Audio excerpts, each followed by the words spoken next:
Apple hopes to see the same long lines that helped define the early iPhones as it releases the new iPhone 7 today. But Apple is also telling customers the phones will be in short supply. The company says walk-in customers won't be able to get the 7 Plus because those were all snatched up by pre-orders.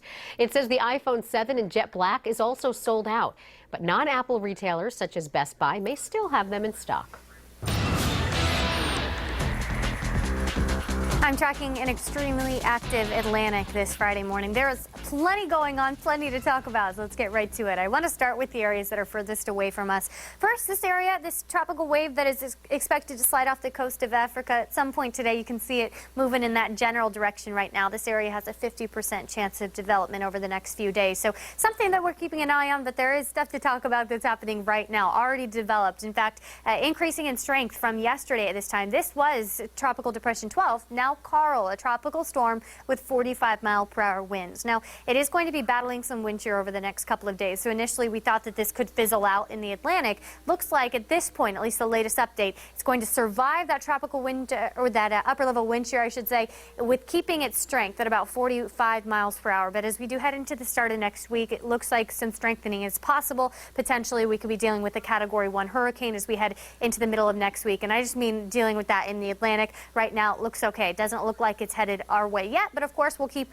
our eye on this. The closer we get into the middle of next week, the better idea, of course, we'll have of where exactly this thing will end. But right now, our track is just showing in the Atlantic 45-mile-per-hour wind speeds right now, movement at about 13 miles per hour rather, but it just again could develop into something a little stronger as we head into the middle of next week. And then we have Ian, this tropical storm we've been tracking for a few days. It is racing off north-northeast, moving at about 48 miles per hour at the last update. So that's moving very quickly. Our wind speeds here are stronger as well at about 60 miles per hour. But not a threat to us as it's moving away from us. And then we have our two areas that are a little closer to home. Julia brought us our higher storm chances earlier this week, but it's no longer a threat. Moving southeast now very slowly at about 3 to 5 miles per hour. And although it is forecast to stay about the same in terms of strength, 40, 45 mile per hour winds over the next couple of days, by the start of next week, we should see this thing become a remnant low. And then this area here, this area of low pressure, just a 10% chance of development. Even if it does, it's moving west and away from us. So although there is so much to talk about in the tropics right now, nothing really that looks to be a direct threat to us here in Southwest Florida.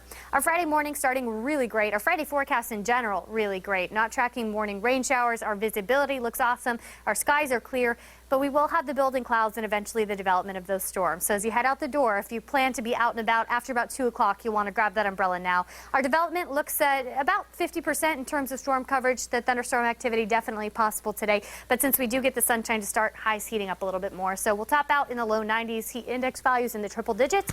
And as long as you have that umbrella after about 2 o'clock, you'll be okay. Stephanie? A couple things going on if you're traveling down 75. We've got a vehicle fire, I-75 southbound between Pine Ridge Road and Immokalee Road. Use extra caution as you're making your way down 75. Also 75 southbound at mile marker 128, tracking some slowdowns in traffic there due to an accident. There's no roadblock in the area, but again, tracking some slowdowns in traffic. Daniels Parkway to Alico Road, adding about 6 minutes to that commute. Also seeing some delays down Daniels, I-75 to Bell Tower. You're looking at about 7 minutes. That's a look at your traffic.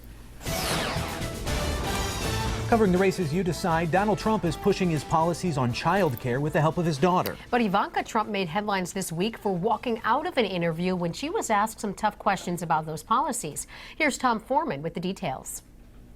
The cost of child care has become so onerous and so crushing, and there needs to be a solution to this. Ivanka Trump is leading the charge for her father's new plan and taking heat. When Cosmopolitan magazine brought up this 2004 quote about pregnancy. The fact is, it is an inconvenience for a person that is running a business. She shot back. I think that you have a lot of negativity in these questions. I don't know how useful it is to spend too much time with you. Shortly before she ended the interview, she called it an unfair characterization of his track record and his support of professional women.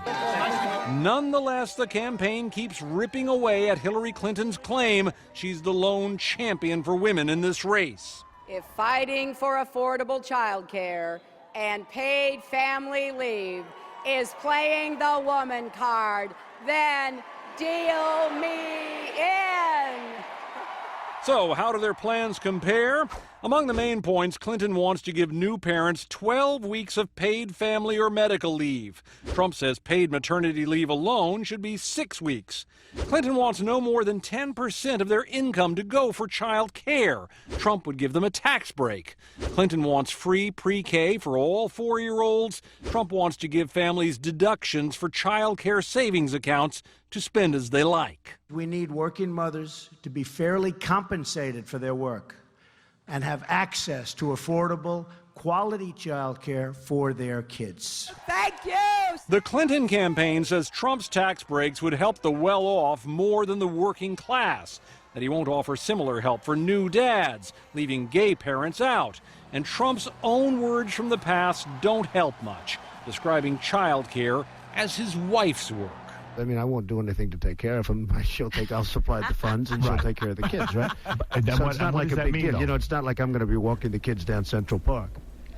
Well, after her contentious interview with Cosmopolitan, Ivanka Trump took to the magazine to task, tweeting, quote, "Your readers do and should care about issues impacting women and children.